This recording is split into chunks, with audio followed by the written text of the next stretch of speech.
komika yang personanya Madura, suka cerita soal besi, suramadu, barang bekas begitu. Sama cerita soal kesehatan, karena dulu saya D3 keperawatan. Ceritanya soal itu, tapi seiring berkembangnya waktu dan gara-gara berteman dengan Coki Pardede dan masuk MLI, sekarang sih kayaknya mungkin komika yang suka bahas agama, bukan membercandain agama ya, tolong catat Anda ya. Membahas agama dan juga membahas sosial-sosial dan dikenalnya sih suka bahas dark comedy sih. Gitu. Dan itu merasa ini memang sudah jati diri atau merasa nyaman pada posisi dan persepsi orang itu bahwa ternyata Muslim ya pasti hal-hal yang kontroversial tuh quote-unquote yang dibahas. Sebenarnya saya lebih sering merenung sih gara-gara itu. Menyusahkan ya itu? Menyusahkan, tapi ternyata baru menyadari beberapa belakangan ini, saya bukan sengaja saya nih pengen kontroversi, enggak. Saya mau jujur aja berkomedi gitu. Pak Roy Suryo, yang kita ketahui bersama beliau adalah seorang mantan Menpora, kemudian juga anggota DPR, tapi yang lebih terkenal sebagai ahli IT. Yang dulu kerjaannya adalah meneliti keaslian video skandal artis. Pak, sebelum diteliti pasti ditonton dulu dong. Oh iya. Wih, Kiki adalah Cory, Queen of Roasting Indonesia.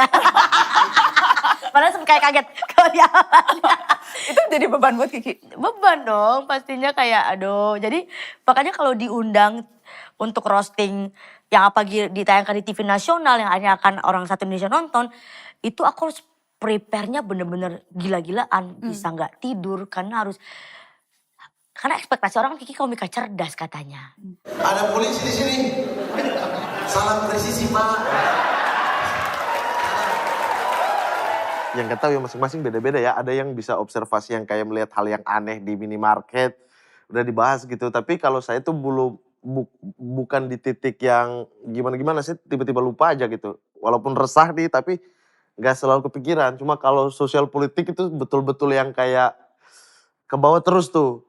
Kok bisa gini? Kok kenapa gini ya? Kok gini? Gitu-gitu. Mat, kalau materi-materi komika yang soal isu sosial politik, soal kritis terhadap aparat, kemudian ketidakpuasan terhadap pemerintahan, itu materi-materi yang sebetulnya laku di publik ya. Maksudnya penonton suka materi-materi kontroversial atau istilahnya tepi jurang itu ya. Itu sesuatu yang dicari atau sebetulnya? Nggak juga sih. Lucu mah, ya kalau kata Bang Panya lucu mah ya lucu aja gitu. Banyak kok komik-komik yang gak bawa isu sosial politik, tapi ya ketika mereka bikin show, ya full juga. Gitu. Nggak juga. Cuma ada trennya mungkin, ada tren. Nggak ada tren, tapi gini ya, siapa yang pernah bilang saya lupa gitu. Semakin lucunya komedian yang membahas tentang negara, berarti sedang tidak baik-baik saja negara itu gitu. Jadi kalau ya? trennya kalau kakak bilang, trennya kayaknya ke arah sana, berarti negaranya lagi tidak baik-baik saja gitu. Sehingga sumber kelucuan ada di negara kan. Katanya nggak sengaja, tapi kok bisa sih kena muka? Kan kita tinggal di bumi, gravitasi pasti ke bawah. Nyirem badan nggak mungkin meleset ke muka. Kecuali Pak Novel Baswedan emang jalannya handstand. Bisa lu protes Pak Kim, saya niatnya nyirem badan, cuma gara-gara dia jalannya bertingkah jadi kena muka. Bisa, masuk akal. Sekarang tinggal kita cek. Yang kagak normal cara jalannya Pak Novel Baswedan atau hukuman buat kasusnya. Sebenarnya sebelum ke Novel Baswedan, nggak pernah ada topik yang nyerempet-nyerempet soal inian publik. Yang kaitannya dengan ya struktur pemerintahan lah. Jadi itu konten pertama? Itu pertama yang akhirnya memfasilitasi apa yang emang dari dulu aku rasain sebenarnya. Cuma aku nggak pernah mulai ke sana tuh. Makanya ketika itu diupload juga ada beberapa yang kaget, kenapa ngomongin ini loh.